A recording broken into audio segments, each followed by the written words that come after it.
wal iqamati laha, dan diantara cara untuk menjaga sholat 5 waktu dan menegakkan sholat tersebut adalah al-mudawamah wal muwadhabah ala fi'liha fil jamaah. Jadi sekarang kita bahas khususnya adalah fadilah jamaah, keutamaan daripada sholat berjamaah. Jadi ulama itu salah satu fadilah seperti di sini menjelaskan itu qabul sholat. Sebagaimana kita bahas di awal, sholat itu akan diterima oleh Allah hanya kadar khusyuknya. Tapi sampai yang kita semuanya itu sholat berjamaah, maka dari awal hingga akhir sholat kita diterima. Ketika kita sholat berjamaah. Makanya kalau salafus soleh, misalnya sholat di masjid, terus kemudian kita pun ingin sholat istri kita itu diterima oleh Allah, kita pulang dari masjid sholat mana? Berjamaah dengan istri kita jadi imam. Salaf soleh saking untuk menjaga sholat berjamaah agar diterima sholatnya. Misalnya ya, sing dadi imam niatnya sholat sunnah, sholat zuhur misalnya, saking menjaga sholat berjamaah. 2 orang, 3 orang itu bisa. Wal mudawamah wal muwadhafa ala fil jamaah, selalu melanggengkan, mengistiqomahkan melakukan sholat dalam keadaan berjamaah. Jadi karena biasa berjamaah, nggak berjamaah tuh kayak enak rasanya. Wadzalika li'anna sholata fil jamaah tafdul ala sholati wahda. Hal itu dikarenakan sholat berjamaah, sholat dalam keadaan berjamaah itu lebih mengunggul daripada sholat sendiri. Bisa berin wa isrina darajah, dengan 27 derajat. Kama warada bihi hadis sahih. Jadi ini gini, pernah saya sampaikan bandingan 27 rakaat 27 derajat antara sholat berjamaah dengan tidak berjamaah itu berbanding itu diri sendiri deh. Saya pernah sampaikan keutamaan, apalagi di mata Allah Subhanahu wa Ta'ala. Karena kita tidak bisa membandingkan mungkin 1 derajatnya orang lain, ya kan, yang sholat sendiri dibandingkan 27 derajat kita yang sholat berjamaah, itu tidak bisa dibandingkan. Bisa jadi mungkin karena faktor yang lain, karena entah itu khusyuknya atau karena ikhlasnya dan sebagainya. Itu bisa jadi orang lain yang sholat sendiri itu bisa jadi lebih mulia daripada kita. Jadi untuk membandingkan itu antara kita sholat sendiri dengan sholat kita berjamaah, itu bandingannya 27 derajat. Sehingga kita bisa membandingkan, artinya nggak bisa membanding nih, aku dia sholat berjamaah, aku sholat orang berjamaah berarti lebih mulia saya, lebih afdal saya, nggak bisa. Karena Allah tadi saya katakan, Allah itu selalu menilai kepada bukan zahirnya tapi batinnya. Sehingga apa? Sehingga kita yang mungkin sekarang udah istiqomah berjamaah tidak dirusak hati kita karena melihat teman kita yang nggak sholat berjamaah. Kadang-kadang kan main yang ngono, rajin berjamaah delok koncone nggak cuma dikomeni ora tuh situ kayak. Nah, udah kan tidak membuat rusak malah amal kita, ya kan? Kita rajin berjamaah, delok koncone nggak berjamaah di komen. Apa sih faedahnya komen wong sing nggak berjamaah? Ya justru malah rusak jamaahnya kita. Jamaahnya kita yang 27 derajat jadi rusak karena apa? Karena delok koncone tetanggane yang nggak berjamaah, terus kita berkomentar yang nggak bagus, mau tidak masjid akan berjamaah. Nah, kita tidak tahu. Maka kita lebih baik kedepankan husnudzon kepada Allah Subhanahu wa taala. Daripada ngerusak hati, urusan hati dia susah. Itu amal ibadah ya apa tapi hati neraka itu kan yang. Jadi gitu cara membandingkannya. Jadi yang kita berjamaah itu urun tentu, tapi nek podo-podo berjamaah, ya kan, podo-podo berjamaah ya bandingan itu. Jadi yang dijadikan bandingan adalah diri kita sendiri, sholat kita sendiri dengan sholat kita berjamaah. Nah, berjamaah kita itu lebih afdol daripada sholat kita sendiri, bukan dibandingkan dengan jamaah kita dengan sholat orang lain sendiri. Kama warada fil hadis, faman tasahala bihadzal ribhi, barang siapa yang menganggap gampang bihadzal ribhi, dengan keuntungan bihadzal ribhi dini, barang siapa yang gampangake apa? Bahasa Indonesia apa? Menyepelekan atau mengentengkan. Nek mengentengkan apa? Menyepelekan keuntungan agama yang ukhrawi ini, alladzi la ta'ba fitasi, yang mana nggak capek sebenarnya untuk menghasilkan hal ini, karena keuntungan yang sangat besar. Wala masyaqqatan fi naili, kita sudah kiris ya Allah sungai depan, nggak angel untuk mendapatkan itu kontrolnya ya. Dan tidak ada masyaqqah boleh sini Arabnya bu apa rolo pas ya udah rapi ya bang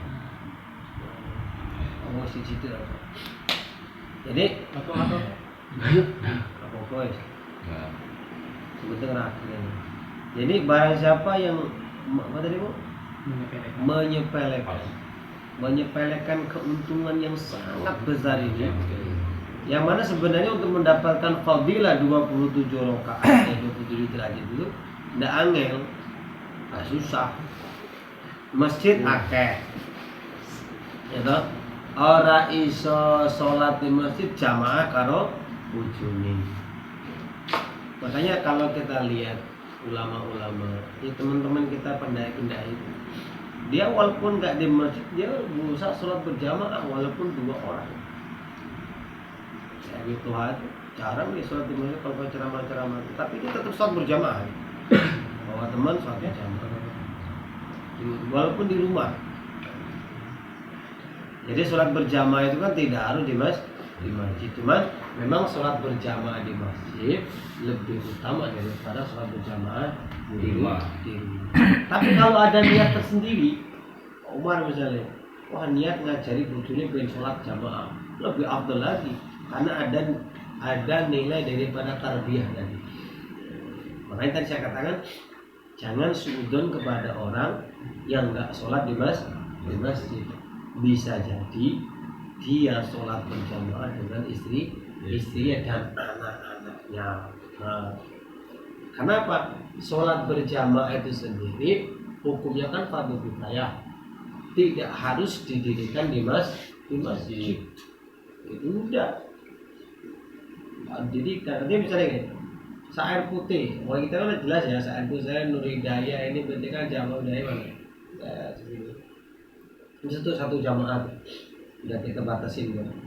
Jadi andai kata kelompok jamaah Nur Hidayah ini kok ono sing jamaah belas misalnya, sing masjid ora enek, sing omah ora enek, itu suka kabeh. Kenapa? Itu kifayah. Makanya jangan heran nanti ya kalau sholat jamaah mesti yang akeh. Tapi kita jangan menganggap orang yang sholat tidak di masjid itu tidak lebih utama, atau mereka tidak mau berjamaah. Bisa jadi mereka berjamaah. Ini diskusi. Apalagi untuk didik anak-anaknya yang kecil-kecil kan. Kalau sehingga saya dulu orang tua saya sering ngajar kita sholat berjamaah. Padahal dulu di TR2 itu kedua musola ya. masjid ya, masjid dulu kan namanya orang yang air putih ya orang air putih, orang yang Sunda nggak pernah jemput surau, masjid walaupun cilik masjid. Jadi kecil tadi sama itikaf itu sering dia nggak pergi ke masjid, dia sholat berjamaah sama kita orang, sama mama sama anak-anak yang lain, ajarin itu sholat. Faqad adumat an masalihid dunya ghaflatuhu, maka sangat besarlah. Jadi nek wong sing gampang nih sholat berjamaah iku terlalu besar lupute tentang kemaslahatan ada apa. Jadi nggak ada batasan. Sampai nggak iso sholat di masjid, sholat berjamaah nang rumah orang bojone. Orang bojone lagi het karo anake. Orang anake het bareng ya karo cini. Kono di cini kan jin koreng. Iya, jin kipri. Wa qallat fi amal akhirah rughbatu. Jadi kalau kita menggampangkan, maka sedikit sekali kecintaan kita kepada perkara agama. Maka mudah-mudahan kita gampang itu sama nang dinggon jamaah. Kalau sholat di masjid di mana itu? La siyama wa ya'lam min nafsi kasatu ma yahtamilu min at-ta'ab. Apalagi ketika dia mengetahui dalam dirinya itu banyak sekali kecapaian, keletihan, tambah malas misalnya. Wa yaqas min al-masyaqqa fi talabil dunya. Tapi nek urusan dunia, kesel-kesel banget dilakoni. Kulo seneng. Iya. Duwe perkara salat ngene. Makanya perlu hidayah. Terus terang, agama itu perlu hidayah. Ya, kita sekarang yang dimudahkan ngaji. Digelemkan ngaji itu enggak gampang. Apalagi dengan istiqomah. Makanya sebuah anugerah. Dan anugerah itu harus apa jadi benar-benar diperbaikinya. Benar-benar diperbaikinya. Benar-benar niatin litulabil ilmi. Bukan ya kayak saya pribadi gini, bukan kok boleh masak, boleh kemana atau tujuan yang lain di belakang ini sebagainya, jangan. Sebab kan boleh ilmu bis. Ibaratnya gini, terlalu hina kalau kita mencari balasan yang lain. Dari ngaji pagi di pondok ini, duduk kita di majelis ilmu ini, fadilahnya itu, andai kata boleh dihiskan oleh Allah, dibayar, bisa Allah bayar saiki misalnya, itu nilainya itu lebih berharga daripada dunia seisinya. Andai kata dibayar oleh duduk kita di majelis ilmu saatan, sesaat, sejam duduk ini itu lebih utama ketimbang harga dunia seisinya. Dunia sedunia itu biro, air putih berapa kira-kira aset air putih Pak Kades? Bisa nilai kan sampai? Wakeh, ini triliunan ini ya, tanah semua. Kayak gunung gunung air putih ya lah. Rumah di itu semuanya mobil. Apa yang buat dia? Triliunan. Iya. Itu baru air putih yang desa kecil. Bagaimana dengan dunia seisinya? Lah, duduk kita di majlis ini itu lebih berharga daripada. Maka kalau kita ada tujuan lain daripada itu, berarti kita menukarkan nilai yang mahal tadi dengan tujuan kita isi. Karena memang akhirnya fadilahnya nggak dapat. Tapi itu apa? Itu tujuan sampai ini apa? Sama tujuan yang boleh mangan ya teman satu mau. Itu hanya sekedar pengen boleh konco, juga dapat konco. Walaupun secara otomatis ketika kita ngaji ya untuk mengaji ya konco atau silaturahmi banyak sekali fadilah di sini. Makanya anugerah bagi kita semua. Saya pribadi pun ya anugerah. Ada konco, ada sampai yang bisa bersama-sama. Anugerah bagi kita semua. Dan minta kepada Allah kita diluruskan ya.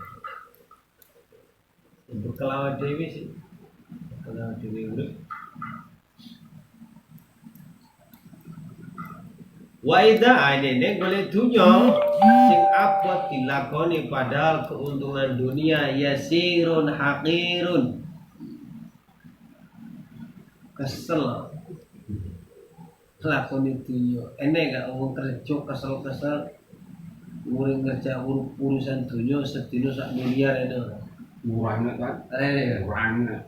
Wih, stimulus miliar loh. Ronaldo wae itu pemain bola itu enggak nyampe 1 miliar ya. Satu hari. Nyampe. Satu hari ini sampai 2,7. Ya, 1 minggu tuh berapa ini ya? Nyampe lah ya. Satu Ronaldo lah ya. satu pekan dia Di 8 Indonesia enggak ada bisa 2 bulan. Jadi kudu koyo Ronaldo gitu. kayak Ronaldo. Kali tanda tangan musuhan. Jadi kalau sak modal-modal nih.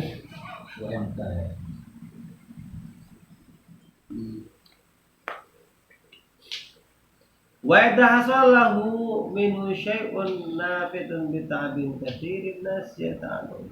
Padahal ketika kita ngurusi dunia, ya kan?